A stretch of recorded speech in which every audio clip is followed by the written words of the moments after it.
Year-long Bible reading, Day 31, Leviticus, chapter 11 through chapter 13.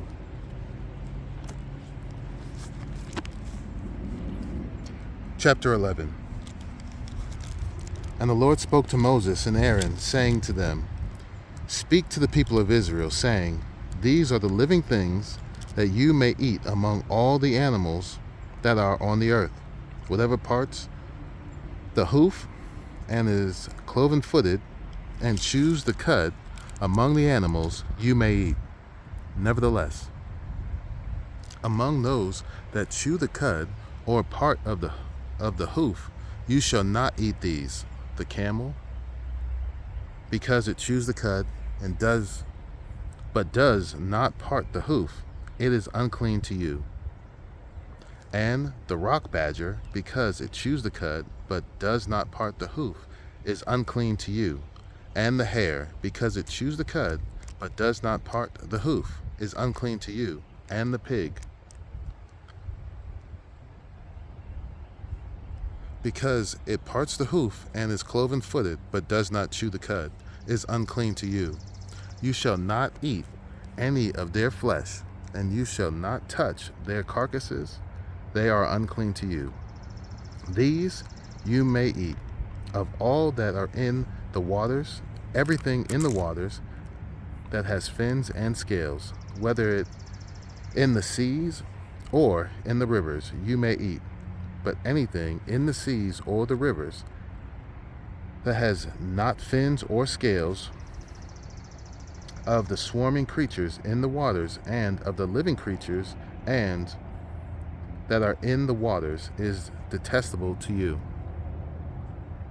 You shall regard them as detestable.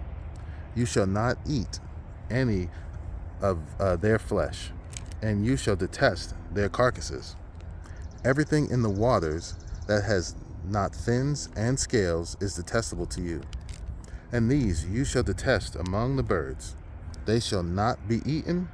They are detestable: the eagle, the bearded vulture, the black vulture, the kite, the falcon of any kind, every raven of any kind, the ostrich, the nighthawk, the seagull, the hawk of any kind, the little owl, the cormorant, the short-eared owl, the barn owl, the tawny owl, the carrion vulture, the stork, the heron of any kind, the hoopoe, and the bat.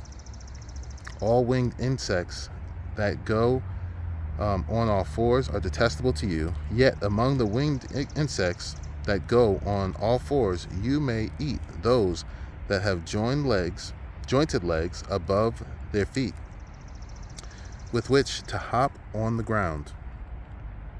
Of them you may eat: the locusts of any kind, the bald locust of any kind, the crickets of any kind, and the grasshopper of any kind.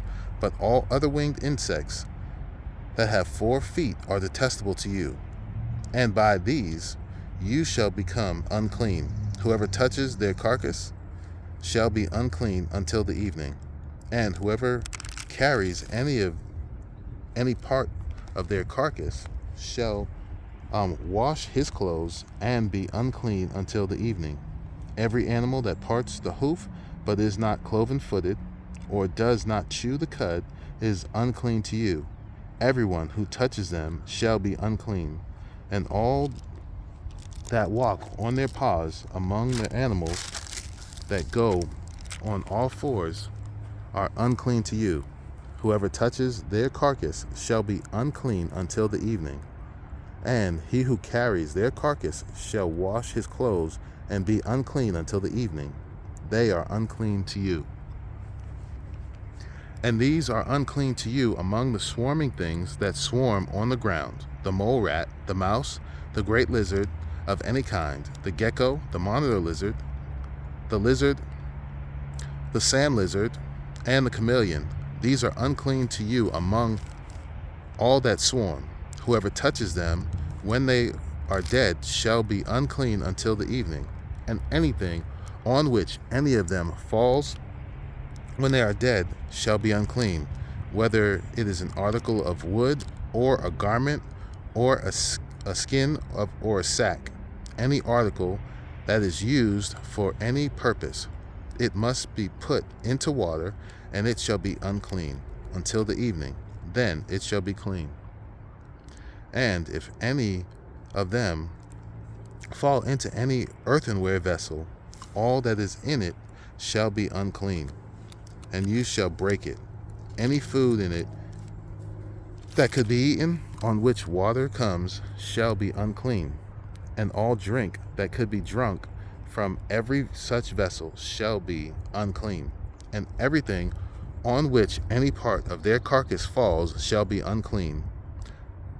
Whether oven or stove, it shall be broken in pieces. They are unclean, and shall remain unclean for you. Nevertheless, a spring or a cistern holding water shall be clean, but whoever touches a carcass in them shall be unclean. And if any part of their carcass falls upon any seed grain that is to be sown, it is unclean. But if water is put on the seed, and any part of the carcass falls on it, it is unclean to you. And if any animal which you may eat dies, whoever touches it, its carcass shall be unclean until the evening. And whoever eats of it, its carcass, shall wash his clothes and be unclean until the evening. And whoever carries the carcass shall wash his clothes and be unclean until the evening. Every swarming thing that swarms on the ground is detestable. It shall not be eaten.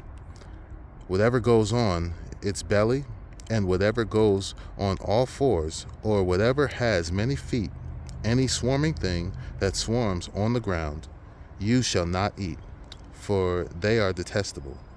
You shall not make yourself detestable with any swarming thing that swarms, and you shall not defile yourselves with them, and become unclean through them. For I am the Lord your God. Consecrate yourselves therefore, and be holy, for I am holy. You shall not defile yourselves with any swarming thing that crawls on the ground, for I am the Lord, who brought you up out of the land of Egypt to be your God. You shall therefore be holy, for I am holy. This is the law about beasts and birds, and every living creature that moves through the waters, and every creature that swarms on the ground, to make a distinction between the unclean and the clean, and between the living creature that may be eaten and the living creature that may not be eaten. Chapter 12. The Lord spoke to Moses, saying, Speak to the people of Israel, saying, If a woman conceives and bears a male child, then she shall be unclean 7 days, as at the time of her menstruation. She shall be unclean. And on the 8th day, the flesh of his foreskin shall be circumcised. Then she shall continue for 33 days in the blood of her purifying. She shall not touch anything holy, nor come into the sanctuary until the days of her purifying are completed. But if she bears a female child, then she shall be unclean 2 weeks, as in her menstruation. And she shall continue in the blood of her purifying for 66 days. And when the days of her purifying are completed, whether for a son or for a daughter, she shall bring to the priest at the entrance of the tent of meeting a lamb a year old for a burnt offering, and a pigeon or a turtle dove for a sin offering. And he shall offer it before the Lord, and make atonement for her. Then she shall be clean from the flow of her blood. This is the law for her who bears a child, either male or female. And if she cannot afford a lamb, then she shall take 2 turtle doves or 2 pigeons, one for a burnt offering and the other for a sin offering, and the priest shall make atonement for her, and she shall be clean. Chapter 13. The Lord spoke to Moses and Aaron, saying, when a person has on the skin of his body a swelling or an eruption or a spot, and it turns into a case of leprous disease on the skin of his body, when he shall be brought to Aaron the priest, or to one of his sons the priests, and the priest shall examine the diseased area on the skin of his body, and if the hair in the diseased area has turned white, and the disease appears to be deeper than the skin of his body, it is a case of leprous disease. When the priest has examined him, he shall pronounce him unclean. But if the spot is white in the skin and his body, and appears no deeper than the skin, and the hair in it has not turned white, the priest shall shut up the diseased person for 7 days. And the priest shall examine him on the 7th day, and if in his eyes the disease is checked, and the disease has not spread in the skin, then the priest shall shut him up for another 7 days. And the priest shall examine him again on the 7th day, and if the diseased area has faded, and the disease has not spread in the skin, then the priest shall pronounce him clean. It is only an eruption, and he shall wash his clothes and be clean. But if the eruption spreads in the skin after he has shown himself to the priest for his cleansing, he shall appear again before the priest, and the priest shall look. And if the eruption has spread in the skin, then the priest shall pronounce him unclean. It is a leprous disease. When a man is afflicted with a leprous disease, he shall be brought to the priest, and the priest shall look.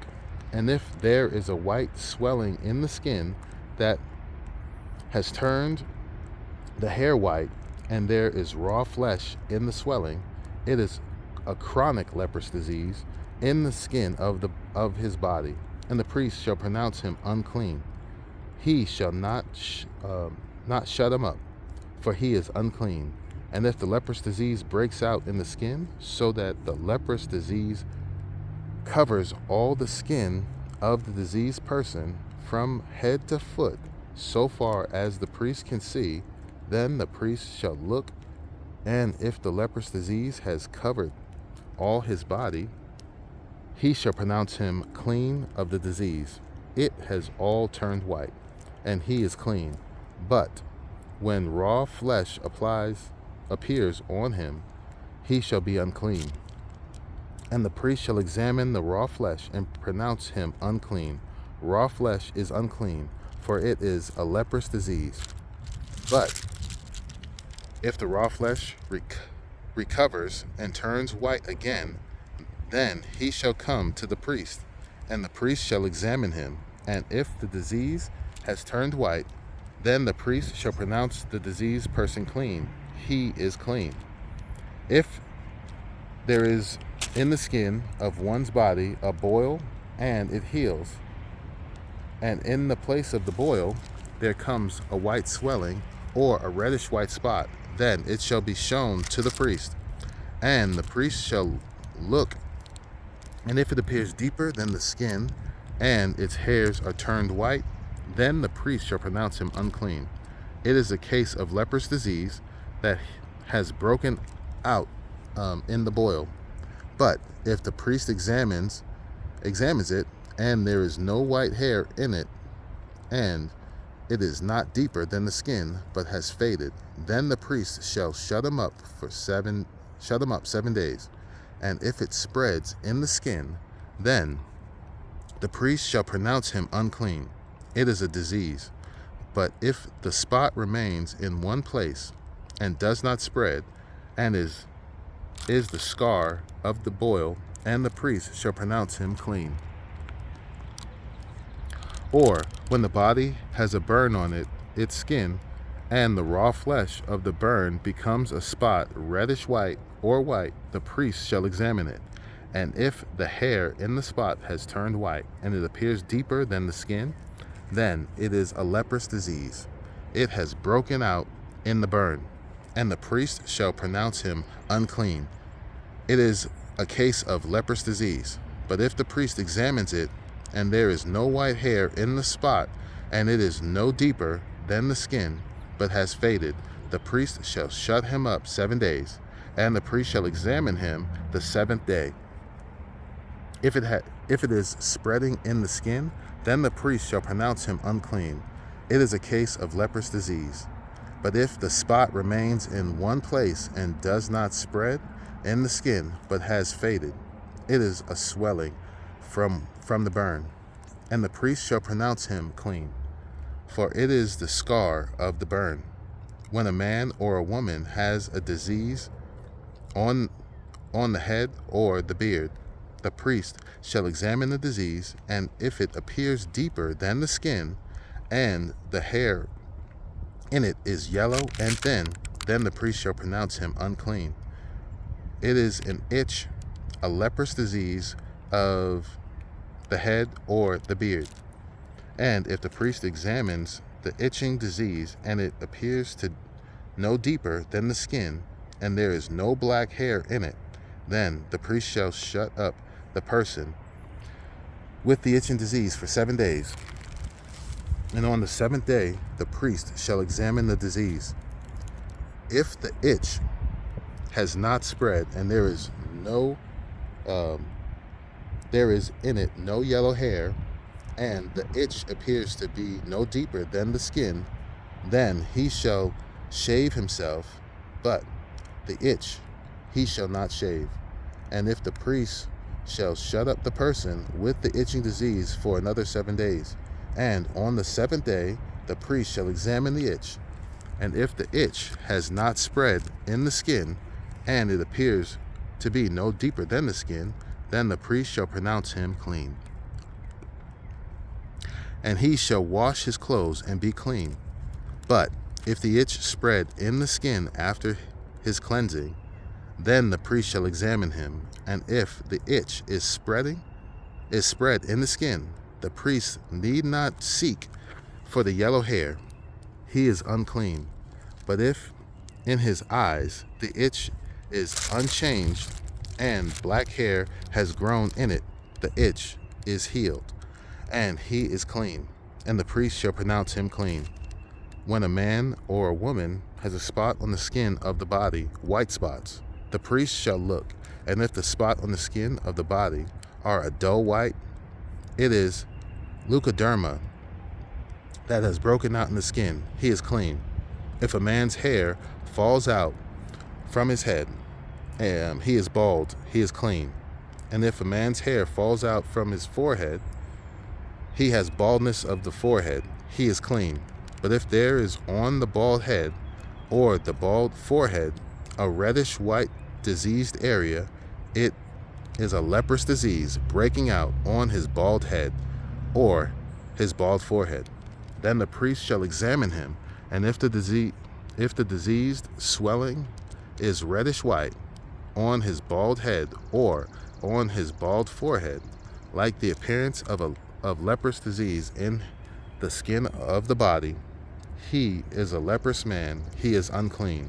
The priest must pronounce him unclean, his disease on his head. The leprous person who has the disease shall wear torn clothes, and let the hair of his head hang loose, and he shall cover his upper lip and cry out, unclean, unclean. He shall remain unclean as long as he has the disease. He is unclean. He shall live alone. His dwelling shall be outside the camp. When there is a case of leprous disease in a garment, whether a woolen or a linen garment, in warp or woof of linen or wool, or in a skin, or in anything made of skin, if the disease is greenish or reddish in the garment, or in the skin, or in the warp or the woof, or in any article made of skin, It is a case of leprous disease, and it shall be shown to the priest. And the priest shall examine the disease and shut up that which has the disease for 7 days. Then he shall examine the disease on the 7th day. If the disease has spread in the garment, in the warp or the woof, or in the skin, whatever be the use of the skin, the disease is a persistent leprous disease, and it is unclean. And he shall burn the garment, or the warp, or the woof, the wool, or the linen, or any article made of skin that is diseased. For it is a persistent leprous disease. It shall be burned in the fire. And if the priest examines, and if the disease has not spread in the garment, in the warp or the woof, or in any article made of skin, then the priest shall command that they wash the thing in which is the disease, and he shall shut it up for another 7 days. And the priest shall examine the diseased thing after it has been washed. If the appearance of the diseased area has not changed, though the disease has not spread, it is unclean. You shall burn it in the fire, whether the rot is on the back or on the front. But if the priest examines, and if the diseased area has faded after it has been washed, he shall tear it out of the garment, or the skin, or the warp, or the woof. Then, if it appears again in the garment, in the warp or the woof, or in any article made of skin, it is spreading. You shall burn with fire whatever has the disease.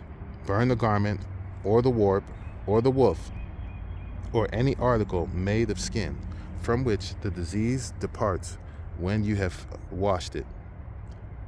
Shall then be washed a second time and be clean. This is the law for a case of leprous disease, in a garment of wool or linen, either in the warp or the woof, or in any article made of skin, to determine whether it is clean or unclean.